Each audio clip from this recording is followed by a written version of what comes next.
안녕하세요. 하루 필수 말씀 충전 하필 큐티 조정환입니다. 오늘 함께 나눌 하나님 말씀은 예레미야 22장 1절에서 9절까지 말씀입니다.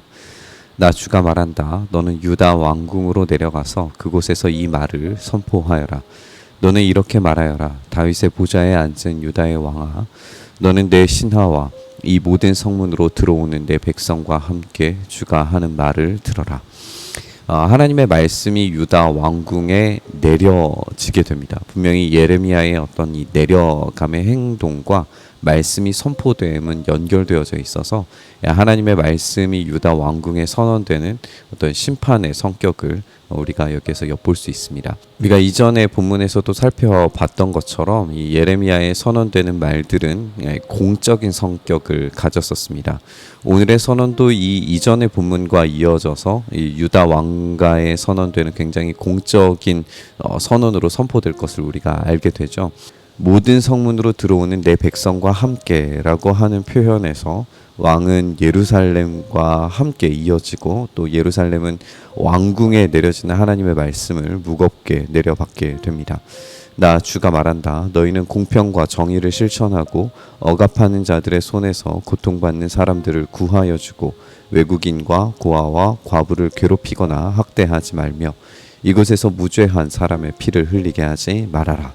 하나님께서 이 다윗 왕가에게 그리고 예루살렘에 요구하시는 것은 공평과 정의이고 억압받는 자들과 외국인과 고아와 과부처럼 사회 시스템에서 약자로 규정되는 이들에 대한 보호를 실현하라는 것이었습니다.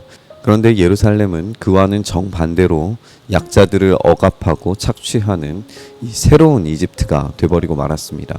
그에 대한 심판을 이제 앞두고 있는 거죠.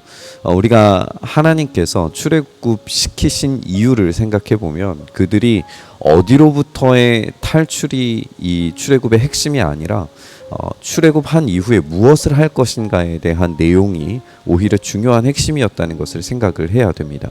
그렇다면 그들의 참된 예배, 그들의 이 삶이라는 것은 학대와 착취로부터 벗어나게 해주는 것, 그 이상으로 하나님의 전적인 통치와 다스리심에 온전히 국가와 개인의 삶을 맡겨드리는 것이어야 된다는 것을 알게 됩니다.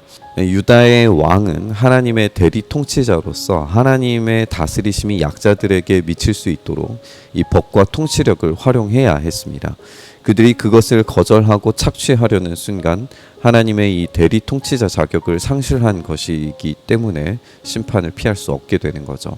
너희가 이 명령을 철저히 실천하면 다윗의 보좌에 앉는 왕들이 병거와 군마를 타고 신하와 백성을 거느리고 이 왕궁의 대문 안으로 들어올 것이다. 그러나 내가 스스로 맹세하지만 너희가 이 명에 순종하지 않으면 바로 이 왕궁은 폐허가 될 것이다. 나 주의 말이다. 이 순종과 불순종의 결과는 확연합니다. 하나님의 명령을 철저히 실천할 때 병거와 군마를 타고 왕궁의 대문으로 들어올 겁니다. 사실 하나님은 이스라엘 왕들이 군마를 많이 가지려고 해서는 안 된다라고 말씀하셨었어요. 그들의 힘과 능력이 이 군마에서 온다라고 착각할 수 있기 때문에 그렇습니다.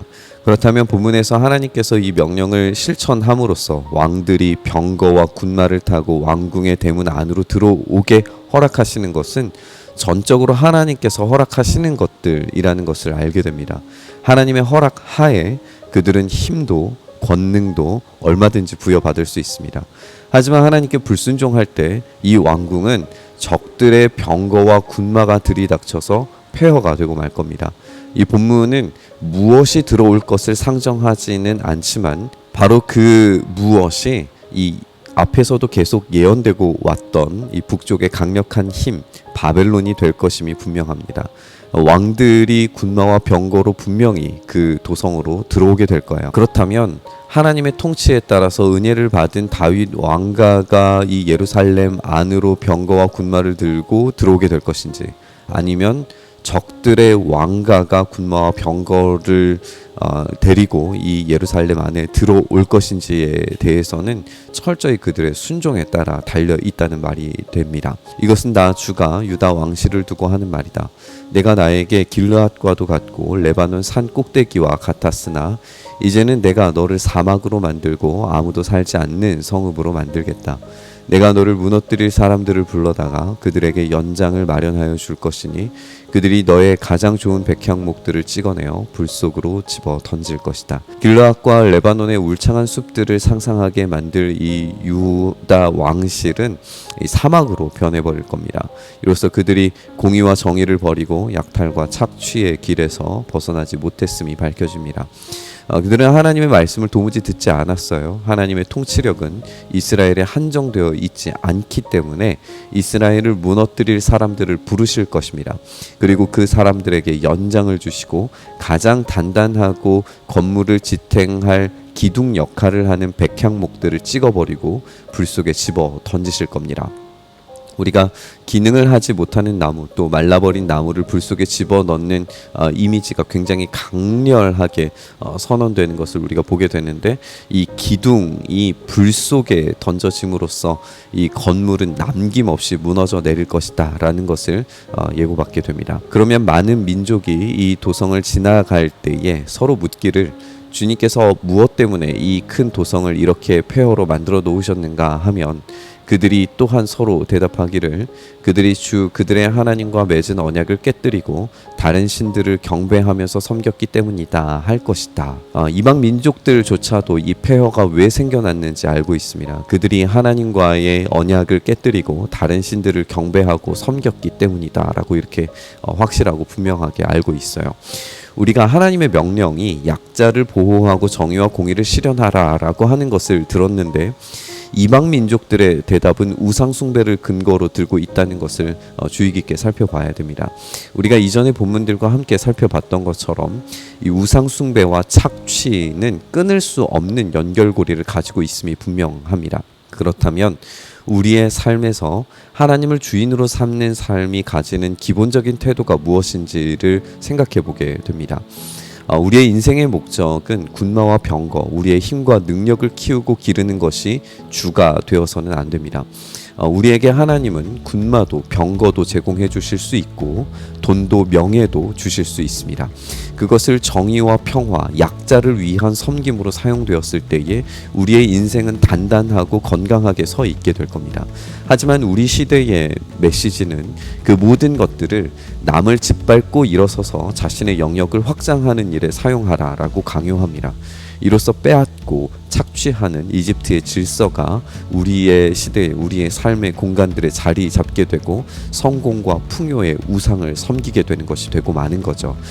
예레미야의 말씀에 따르면 아무리 하나님을 잘 섬겨도 이런 풍요의 우상을 섬기는 태도 자체가 우상 숭배라는 것을 지적하셨다는 것을 우리가 기억해야 됩니다. 십자가를 지고 예수님께서 가도록 하시는 길은 우리의 인생이 나의 것이 아니라 오로지 주님의 것임을 고백하는 길입니다.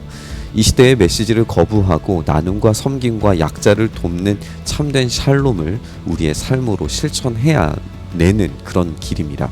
따라서 우리의 십자가 따라가는 길은 더욱 높고 어려운 길이죠. 하지만 그 길을 걸을 때 하나님께서 우리에게 병거와 군마도 허락하실 수 있고 능력을 부여하실 수도 있다는 것을 기억해야 됩니다. 오늘 우리의 삶이 그 참된 순종의 삶을 살기를 소망합니다. 그래서 우리의 순종이 마침내 이 소망 없는 시대에라도 이 시대를 뒤바꾸시는 은혜와 능력으로 그 힘과 권능을 우리 가운데 베풀어 주시기를 간절히 바라면서 우리 기도의 자리로 나아가시죠. 주님, 그 참된 순종을 우리가 해낼 수 있기를 소망합니다. 주님께서 바라보시는 약자와 그리고 고통당하는 자들에게 우리의 시선과 우리의 손길과 우리의 삶이 닿을 수 있게 하여 주시옵소서. 그래서 그들을 통하여서 하나님께서 우리에게 제공해 주시는 힘과 능력이 어떻게 위대하게 드러나는지에 대해서 우리가 깊이 생각하게 하여 주시옵소서. 이 순종하지 않았을 때 우리의 기둥조차도 무너뜨리실 수 있는, 불에 던져 넣으실 수 있는 분이 주님이심을 우리가 기억하면서 우리가 두려워함과 경외함으로 또한 사랑함으로 주님을 온전히 붙들어서 이 참된 순종의 삶을 살아내 주님께서 제공하시는 놀라운 힘과 능력 얻게 하여 주시옵소서. 그 삶이 우리의 삶 되기를 간절히 바라고 소망하며 우리 주님 예수님 이름으로 기도드리옵나이다. 아멘.